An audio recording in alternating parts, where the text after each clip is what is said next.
آج کوئی کہانی نہیں، کوئی قصہ نہیں، آج میں سناؤں گا آپ بیتی، اور جب آپ سنیں گے تو آپ کو لگے گا یہ تو ہماری بھی آپ بیتی ہے۔ تقریباً 2 گھنٹے گلہ گودام پر میں سواریوں کا انتظار کرتا رہا۔ جب سواری نہیں ملی تو میں تنگ آ کر ڈبل پھاٹک کی طرف چل پڑا۔ راستے میں ایک سواری ملی، میں نے کرایہ مانگا 300 روپے۔ وہ کہتا ہم تو 30 روپے میں آ گئے تھے، یہ تو ہماری خالہ کراچی سے آئی ہے، اسی لیے مناسب کر لیں۔ میں نے کہا 250 روپے دے دینا۔ کہتا 200 لینا۔ میں چل پڑا۔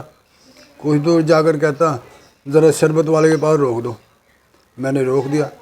اب وہاں شربت کی ریڑھی تو تھی مگر بندہ نہیں تھا۔ کچھ دیر انتظار کر کے میں نے کہا بھائی شربت والا نہیں تو خالہ کو جوس کا ڈبہ لا دو۔ قریب کی دکان سے ٹھنڈا جوس نہیں ملا۔ آگے چل پڑے، تھوڑا اور آگے گئے، پھر شربت کی ریڑھی نظر آ گئی۔ انہوں نے شربت پلا کر ہی چھوڑا۔ کہنے کا مقصد یہ ہے کہ جب کرایہ اپنی مرضی کا طے کرتے ہو تو دوسرے کے ٹائم کا بھی خیال کیا کریں۔ اکثر سواریوں کو بیٹھنے کے بعد خریداری یاد آتی ہے۔ کمنٹ کر کے ضرور بتائیں کیا میں غلط کہہ رہا ہوں۔